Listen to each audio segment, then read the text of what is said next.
In an 82 game season, you are bound to have clumsy games, to have games in which you are not playing your best, games in which, well, you probably shouldn't be victorious. But sometimes in an 82 game season, that happens when you're on an 8 game heater and can't find a way to lose, even if you do your best to try and lose the hockey game.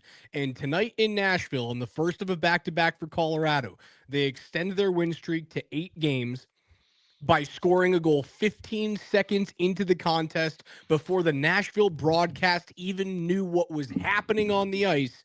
And then they rode 35 Mackenzie Blackwood saves, 12 of them coming at grade A pinpoint locations. And the Avs just can't freaking lose. What is going on, Spring? Yeah. Yeah, that was a really funny open you just did. And it's like things are just going their way. I mean, they've been playing very, very, very well. Now, tonight was, in terms of things are just going their way, guess who the schedule drew for you? A bad Nashville. Nashville team. If they were playing damn near any other team in the league tonight, Yep. that's overtime at least. But because it was Nashville who suck, no offense, like that's just a fact, okay? I hope any Predators fan could even admit themselves that is the truth. Because it's Nashville, you win because you scored 15 seconds into the game. And I guess the story is Mackenzie Blackwood. I say Nashville sucks, and they do suck, but they had some looks tonight. And it wasn't just 35 ho-hum saves. There was a handful of them that required a higher level of skill, and Mackenzie Blackwood answered the bell. I would say for me, it was first half of this game, centering pass to Philip Forsberg from behind the net. Yep. That was the glove save. I mean, that's in tight quarters. That was vintage Blackwood. That's a smooth, right in the glove save. The save on one. Roman Yossi minutes after that as well. Like, Sure. you kind of knew he was feeling it, Spring.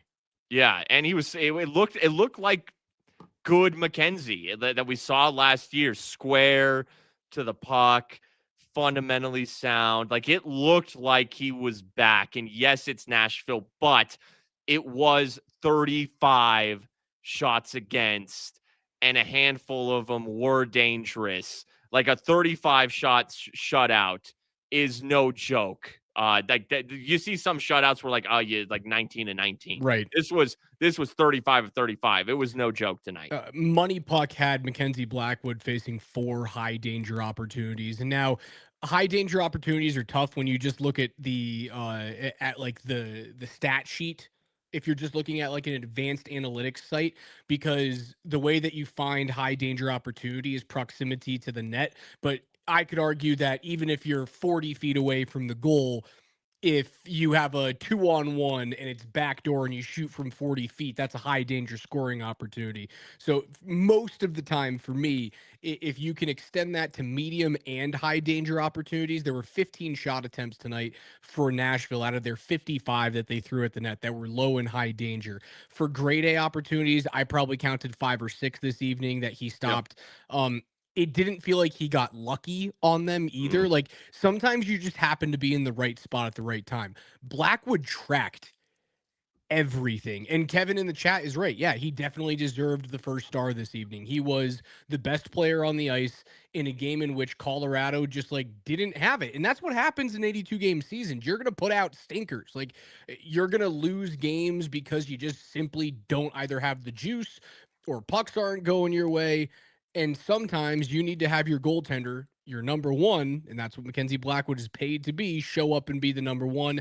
I think this means everything for a guy that is, let's be honest, Spring, he's fighting to get his job back just because he's coming off of surgery. That leads me to my hot take question, because I'm watching this game in the studios and I'm talking with Berto. And the last time I was here, I was yelling And it's not like the door into this new podcast room we have is not one of those like big soundproof doors. So Berto was like, "Man, what were you yelling about?" I think it was. You do a great Birdo. Man, It had to be. It was the Avs Ducks game where they win like 4-1 or whatever it was. And he's like, "What could you possibly have been yelling about?" Well, I was yelling about Landeskog should have been the first star of the game. It was a ridiculous tongue-in-cheek take, but nonetheless. So he's like, "What are you going to yell about tonight?" And I was like, "Dude, what can I even yell about with this game?" And I was like, "Well, I'm not going to yell about it, but here's the hot take question." And you just alluded to it. Did Mackenzie Blackwood get his job back tonight? he made it a difficult decision for Jared Bednar moving forward. Now it's a second of a back-to-back is tomorrow against Chicago. So the conventional wisdom is go with Wedgwood because not only is he playing well, but like you don't like putting goaltenders in the net in back-to-back games with travel in between, let alone a goaltender who's coming off of hip surgery in the offseason. So I think if Wedgwood starts tomorrow, don't go, oh, he doesn't have his job back. But this is a gigantic step in, hey, guys, I'm back. This is my net. And you look at Scott Wedgwood and you go, dude, thank you so very much.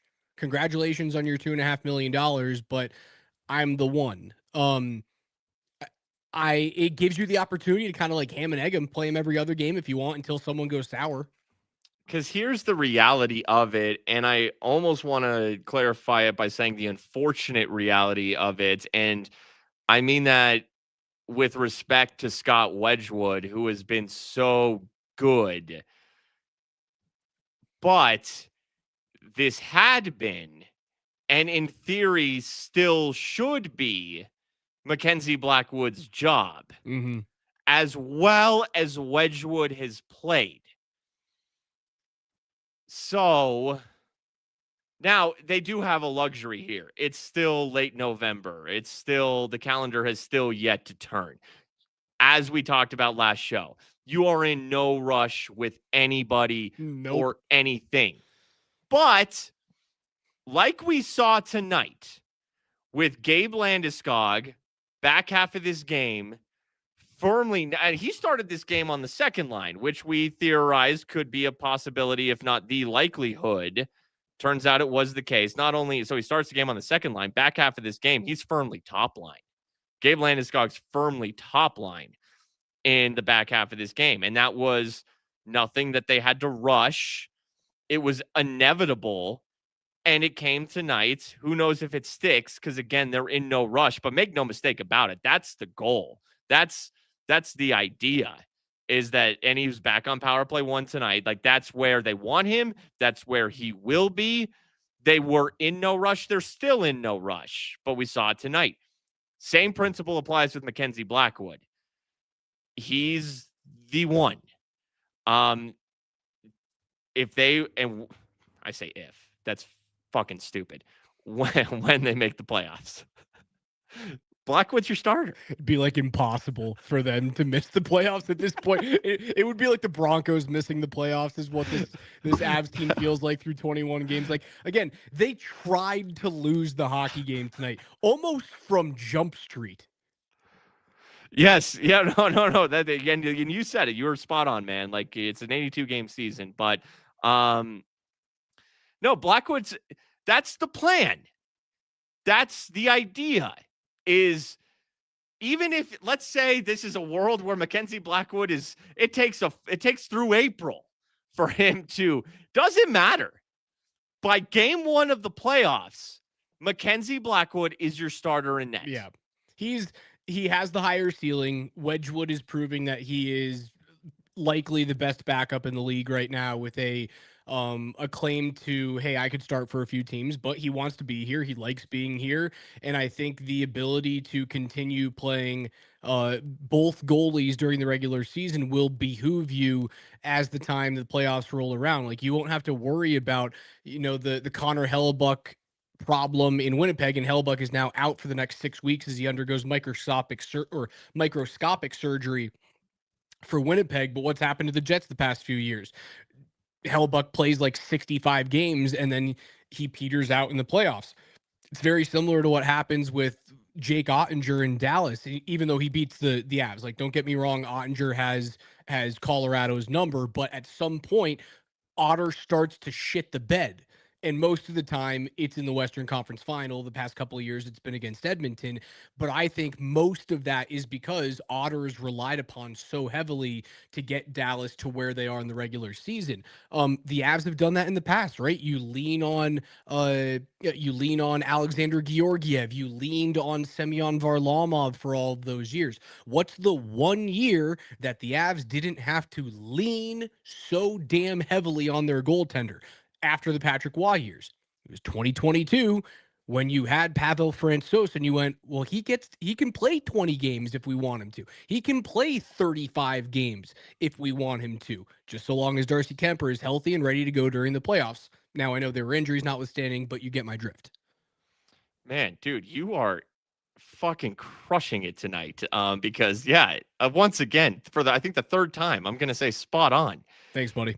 Like, that was Kemper and Francouz, and you had the reliable backup, and you didn't have to burn out Kemper, so they can still 60-40, 55-45, 50-50 this thing the rest of the way, and they are sparing and saving energy for both of their very legitimate goaltenders. And really, though, you are saving that energy and those legs and all of the movement and everything that comes along. It's why goaltenders don't play on back-to-backs for Blackwood. You're saving it for Blackwood, and that's where Wedgwood, for the playoffs. And that's where Wedgwood comes into play.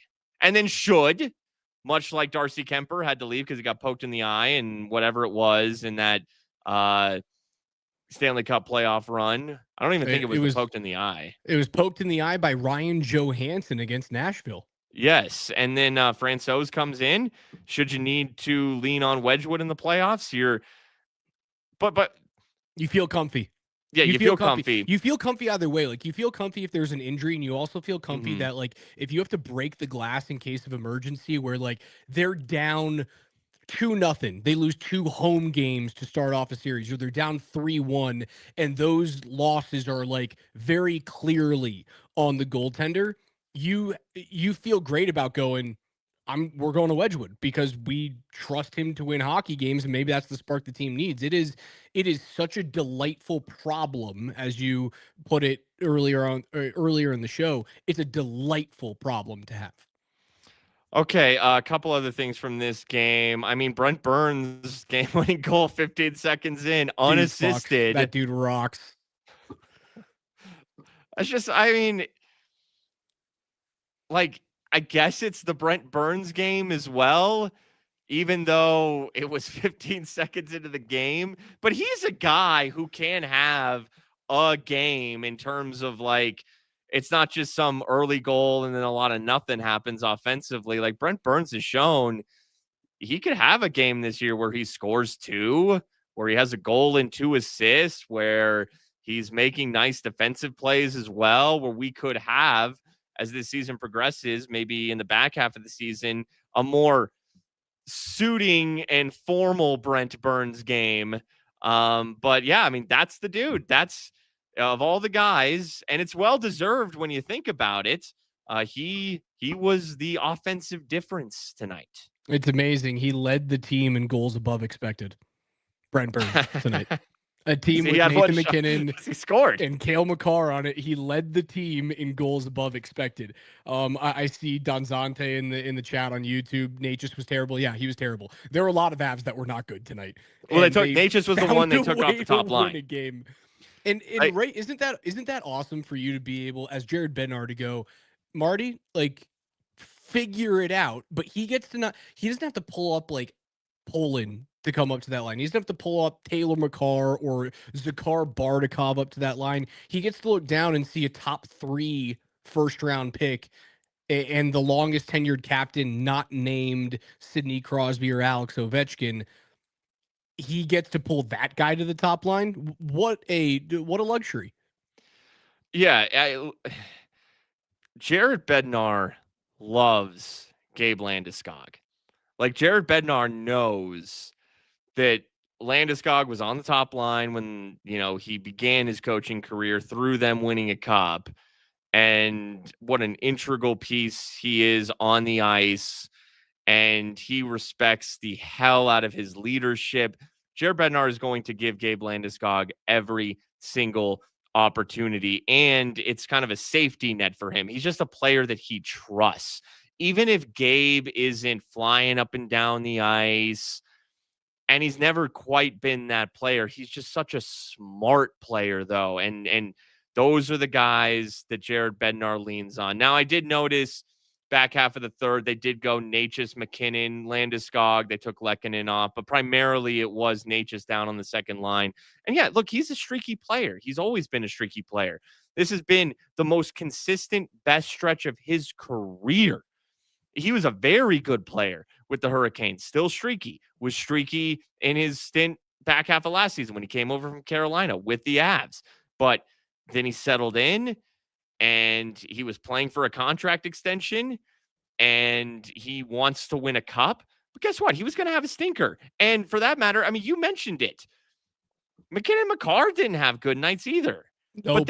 But nobody's going to talk about that because they're Nathan McKinnon and they're Cale Makar. Yeah, a guy like Marty Natchez, you call out. You're not going to call out McKinnon or Makar. Right, because like a couple of days ago, as good as Marty Natchez has been, and he's third in the league in goals or something like that, and he's top 5 in points right now. He's been sensational for them, largely because he's being handcuffed to Nathan McKinnon, and who wouldn't be wonderful handcuffed to Nathan McKinnon. Marty's not going to have the games that Nate had a couple of evenings ago, where you just go, holy crap, that's your game. You just did whatever you wanted. There's going to be a few where he does some really special things, but you know what Nate's going to do in Chicago tomorrow? He's not going to look like a pile of crap. That's what separates. That's what he separates rarely has the back to greats. back. Yeah, that's what separates Hall of Famers from excellent elite hockey players. It's the ability to not string together bad performances and to consistently come out. And consistency doesn't mean every single night, right? For me, it means most nights, because doing it on 82 games a year is like nearly impossible. We're all human, even though I call professional athletes mutant versions of us, and that's what they are.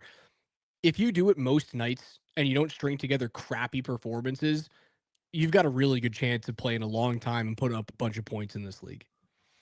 Let me bring up this comment here. Kamara, I'm glad you mentioned this. Not only back-to-back games, Gabe, 18 plus minutes, and makes sense because of the Brindley injury and Gabe getting elevated and everything we've talked about. But Bardakov, and it's again, Brindley's out, so okay. It's not Taylor Makar. I'm not sure how many options they have on him. It's Tristan Nielsen and it's Jason Polin, who did about nothing tonight, both those guys. But hey, Bardakov was of the three on, your bottom three. He got 805 tonight, had a shot on goal. Zakhar Bardakov had a really nice kind of checking play against the end boards in the offensive zone or the far wall. And he threw this nice zipped centering pass at an angle net front to Jack Drury, who almost put that thing in. It was a really nice play from Bardakov. So they don't. You're not going to trust Poland. You're not going to trust Nielsen. But Bardakov, they trusted him a little bit tonight. That's got to feel good for a guy. Now, it's still just 8 minutes. He wants 15. But nonetheless, hey, he had a moment and he played well tonight. I would agree. He's a player that you guys know I like his motor. I like his ability just to like run his head through the wall. He feels like he skates as hard as Miles Wood did, but he doesn't do as many catastrophic things when he's around the puck. You know what's funny? Miles Wood scored his 6th goal of the season for. Dang, man, good for him. Good for him. I don't want to like bury the dude because I did enjoy. I enjoyed him when he was healthy in New Jersey, and that's why I thought the deal could have been fun. He just did too many holy crap, that's going to lose us the hockey game things when he was certainly last season.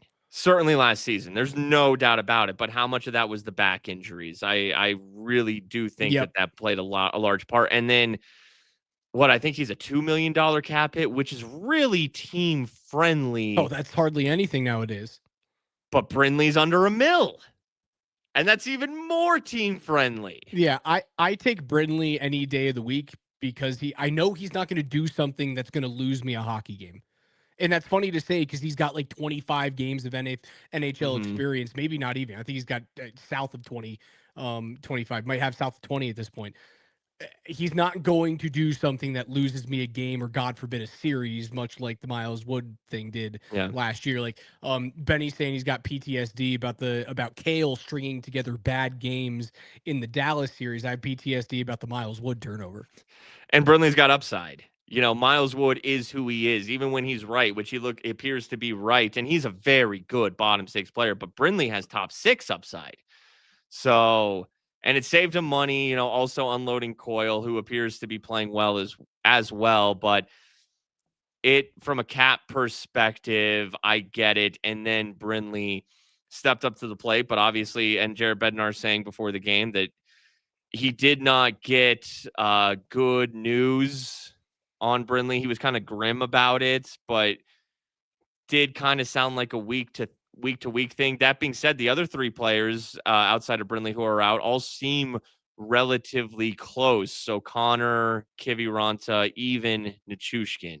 I think O'Connor would have been back on this road trip had they not just had a kid. Because OC just welcomed a baby boy like 3 or 4 days ago. I'm going to assume when they jump back home and they have San Jose on like Wednesday night. I think it's the Wednesday prior to Thanksgiving. They've got San Jose. I expect that he'll be back for that game. I could be wrong, but I just that makes a ton of sense. That does, yeah.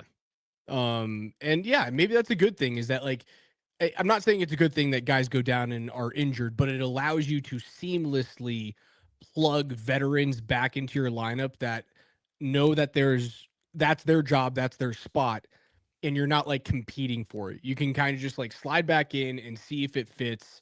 And if someone underperforms, you retest Brindley sometime in December. Okay, given that, yes, they get a shutout win tonight, but it was lackluster, and it's fortunate that it was Nashville. But Chicago tomorrow. Chicago has been good. Not great, but good. They've been fun. Are you worried? I mean, if you play the exact game you did tonight in Chicago tomorrow, you will lose the hockey game. Yes. Because what Chicago is a fun, loose offensive unit that have guys who can score. Like Frank Nazar is a delight to watch. Connor Bedard is starting to flourish before our eyes in terms of being a pure goal scorer. Spencer Knight is turning into the first round pick that we all thought he was going to be out of the U.S. National Development Program. They have a young, budding goaltender who's playing. You can make the argument Spencer Knight's playing the best goalie in the NHL right now. And they have a super fun, loose offensive unit. Everywhere else, they're not ready. Of course. But with, now that Brindley's out and Nichushkin's still the best player out, but you add Brindley to the list, OC won't be back. I mean, I'd rather have Kiviranta than anyone in their bottom three. Yeah. Yeah. So, given how they look tonight, I don't know. Like, it kind of does. Now, what's funny is they're the best team in the NHL. They have some of the best players. I mean, they got the Hart Trophy favorite and the Norris Trophy favorites. And Natchez is still damn good. And Landeskog is starting to come into his own. And I think Arturi Lehkonen is a guy who's due. Man, it's funny. Heat on Natchez. I'm telling you, Lehkonen could be doing more. But we love that player. He works his ass off. It was like, man, he's snake bitten. Then he got a couple goals. Now he's like kind of back to where he was. But all of these players are more than capable than just flipping a switch. And even though they look like shit tonight, And there are a lot of elements that just suggest tomorrow might be a loss. Yeah, They could, though, just do the thing and win I that think game. I think tomorrow has to be a game in which the power play performs for you to win. Right? Eventually this stops. Like Sure. you're not going to play 82 games and go like 76 1 and 5 if that's is that the mark 76 1 and 5. You're not going to do that. I think that's how the math comes out. Yeah. Um Eventually this comes to a halt.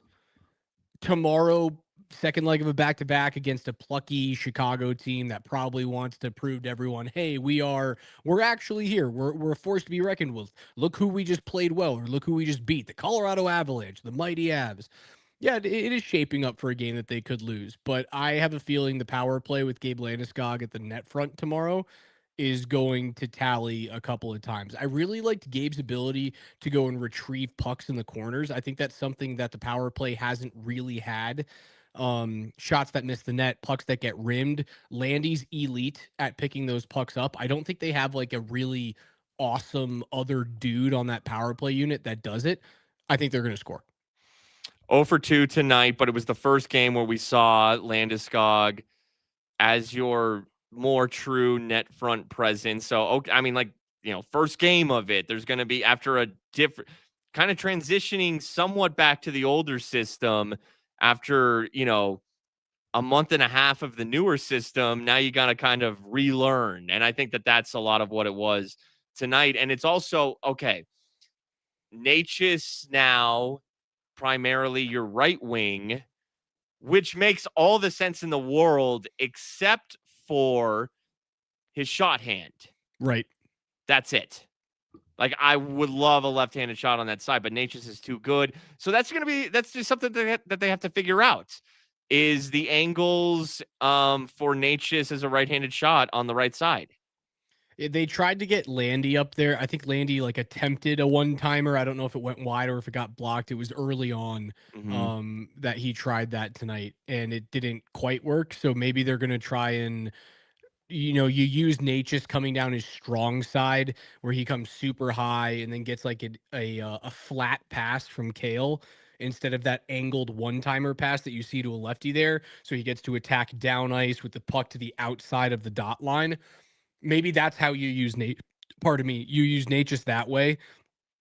And he comes down and he swaps spots with Landeskog, and then Landy's on that flank, and you go Natchez around the net to McKinnon, Makar, one-timer Landy. I suppose you could do that. I don't see Landeskog's one-timer as something that I'm like super juiced up about, but yeah. But he can surprised. float over there. He can. But you want him net front. That's where he Yeah. eats. And as you have said, his production, his goal scoring will go up if he's on power play 1 and he's tipping pucks in and he's vacuuming pucks via rebound. And you're also right. He's great at retrieving pucks in the corner, something that I think like McKinnon's done an underrated job at so far, but Landeskog is also elite at that. I mean, he's built for that power play 1 role. He just hasn't been there yet because he's coming back from an insane knee injury that kept him out 3 years. And then, maybe Scott Wedgwood can do what Blackwood did tonight. And maybe like Scott Wedgwood can fucking steal him the game. Could you imagine like Chicago puts up 28 shots and he stops 27 of them. The Avs come away with a 2-1 win in overtime. Like these two guys just firing shots back and forth to each other. It's funny because the goaltending room is so friendly. Those two dudes love each other and the team loves both of those guys. Like they're cool goalies. They're not weird goalies. And when you get a cool goalie in a room, that's something special and you hang on to it. They just continue to roll, man. 15, 1-5, 35 points. They're 6 clear of Dallas right now. The Stars currently playing on the road in Calgary. The Flames have a 1-0 lead with 2 minutes to go in the second there. So hopefully Calgary can hold on. And man, okay. The Avs Stars, no, not the Avs Preds game was 1-0 at this point. Yes. The Stars are playing the role of the Nashville Predators tonight. And the Flames are playing the role of the Colorado Avalanche. And the Flames are the worst team in the league. And the Stars are the second best team in the league. And The the Avs are Flames the best team in the stink. league. And the Preds are the second worst team in the league. We are in this bizarro, like, Upside down, symbiosis flip here. flop. Yeah, it's bizarre, man. If the Flames can hold on for a win there, that'd be huge. Like, I'm just looking That'd for be a little bit of hilarious. separation, between you and Dallas. Like, I want more payoff for how damn good, how historically good the Avs are right now. I need more payoff in terms of distance between me and the Stars. No, I do think that this is going to be a season where Dallas will play well, but they're just going to look at the standings every night and be like, what the fuck do we have to do? Like, we're winning some games. We're playing pretty well. Why is Colorado like kind of consistently outpacing us? But the funny, ironic part is it will still be Avstar's second round. I know, such a shame. That should be the West Final. It's nuts, man, that you are forced to do that. Again, it's how Nashville must have felt coming into tonight. Like they got their legs going. It's a divisional matchup. Colorado's probably taking this lightly. Oh, and look at what they did. I know they're throwing Mackenzie Blackwood. He's their one, but right now, is he their starter? We got the cold version of the Avs goaltending, and then he shows up and he stops 15 shots in the first period. Like, I'm sure you go back and Andrew Burnett's looking at his coaching staff and literally saying what you just said, like, what the hell do we have to do to beat these guys? That was also like, that was their game. It was their and game. they couldn't even score. Oh, man. Sometimes you're too good to lose. And that's what they are right now. They're too good to lose. Yep, that's exactly what it was. All right, Spring, let's run through the scores around the NHL before we get out of here, and then we'll do a longer version of Between the Pipes tomorrow after the Avs take on the Chicago Blackhawks. 6 p.m. start when that Blackhawks game is? Or is it 5 p.m.? Oh, that's nice. A little bit earlier. That is very nice. That's going to be a really good Sunday night. Get you ready for your weekend, for your week ahead game, and then like an 8 p.m. Between the Pipes. Like, yeah, like that's a Sunday night right there. I love that. Penguins fall in overtime to the Kraken 3-2. Sidney Crosby, don't look now, 13 goals for Sidney Crosby. Alexander Ovechkin had a hat trick either last night or 2 nights ago for the Capitals, who fall 5-3 this evening to the Lightning. Brandon Hagel had a 4-point outing for Tampa Bay. The Senators get a 3-2 victory over the Sharks, and the Flyers double up the Devils 6-3. But did you see what happened off the ice for the Devils? Well, look, New Jersey has not been playing well since Jack Hughes, I don't know, sliced his hand at a dinner with Frank the Tank, of all sliced things. his hand on like a glass, I think, at a team dinner. And now, speaking of dinners, Jack Hughes on a date with Tate McRae. Good on you, buddy. Look, I truth time. Jack Hughes is a handsome young fella. He is a handsome young fella. Jack Hughes got hit with the handsome stick and Quinn did not. That's poor guy. Poor guy. You're so right. Hey, first overall pick, all the talent in the world, good looking guy, out to dinner with Tate McRae. Some dudes just win out of the womb. You know? They sure do. They sure do. Good for him, man. He's having a great time. Hey, I wouldn't turn it down. He's in the freaking West Village chowing down with one of the hottest celebrities on planet Earth. Good for you, Jack. Good. And hockey needs that. I agree. Completely agree with you. The Oilers double up the Panthers 6-3 this evening. The Canadiens get goals from Lane Hudson, Noah Dobson, and Josh Anderson en route to a 5-2 victory at home as they beat the hapless Toronto Maple Leafs. Blues a 2-1 victory on the road against the Islanders. Red Wings get the 10th goal of the season from Alex DeBrincat in overtime. A little short side snipe from a guy who before today's game went, I should be on that team, when referencing Team USA and the Italy Olympics in February. He's scrappy as certainly from an offensive perspective. He's not big, he's small, but he can score some goals. If that's a fourth liner on my Team USA, I'll sign up for that. 3-3 is the score after 40 minutes against the Vegas Golden Knights for the Anaheim Ducks, who are at What a home. great And then, matchup. I mean, those yeah, fun game. yeah, it's a lot like Avs Ducks the other night. Yeah, those, and there's Edmonton. Those two teams in Edmonton. That's a good Pacific Division matchup here tonight. And that'll do it. Yeah, a bunch of games on a Saturday for you guys to follow it up with just 5 games tomorrow around the NHL. The Abs are right, they're smack dab in the middle. It starts off early with the Hurricanes and Sabres. Sabres scored like 9 goals against Chicago. They That scored is true. 9 goals on 28 shots or something last night against Chicago. I actually didn't catch the final score of that game. I did see Buffalo I was like, why is Buffalo such decent favorites over Chicago at home?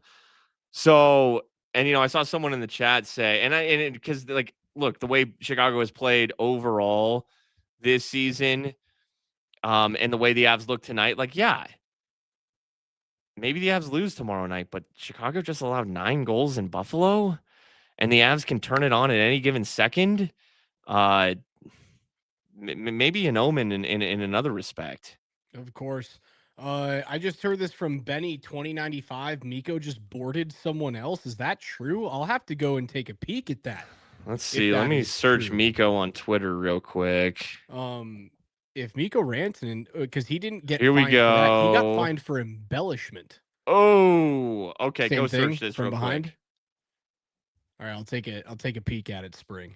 It's this Robert Munich guy has it, right? And it's the first thing that popped up when I searched it. Miko, you just searched Miko? Just Miko. All right, I'm watching it right now. Matt Coronado, who's the goal scorer. Rantanen's going to get either fined or suspended for that. Because that's boarding.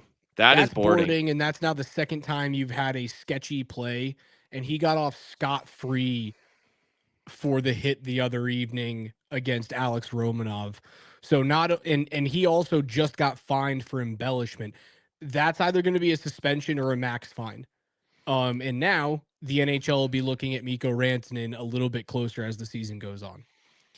Man, I was trying to give Miko some benefit of the doubt on the Romanov hit because I'd never seen that from him when he was on the Avs. I had seen some, loose skating, some lack of awareness. He kind of gets pushed from behind, although he still does extend his hands into Romanov. So it was a bad play, regardless of any excuses I would like to make. Now you put this on top of it, and there's no excuse on this one. No, he saw numbers the whole way. This is like he didn't get tripped up by Scott Mayfield here. He made a decision to put Matt Coronado into the boards. Wow. I'm shocked, to be honest with you, that Miko would have 2 of these in a week span. And, fool me once, shame on you. Fool me twice, shame on me, or whatever it is. Like now, second time, now we got a sample size. What is going on with this dude? Yeah, I don't know, man. That's not the Miko Rantanen I'm used to. Yeah, that's unfortunate. That's sad to see, actually. He's gonna get suspended for that. He's gonna get a game for that. Yeah, that's dirty. Dang. I can't believe I'm saying this, but that is straight up dirty. Well, we'll have news on that tomorrow. As we have the Avs and Chicago Blackhawks at 5 p.m. We'll talk about that game. We'll talk about what happens from this Miko Rantanen hit on Matt Coronado of the Calgary Flames. Coronado, the only goal scorer in that 1-0 lead currently for the Flames going into the third period. Weird things happen when you play next to Jamie Benn, don't they, Mark Springer?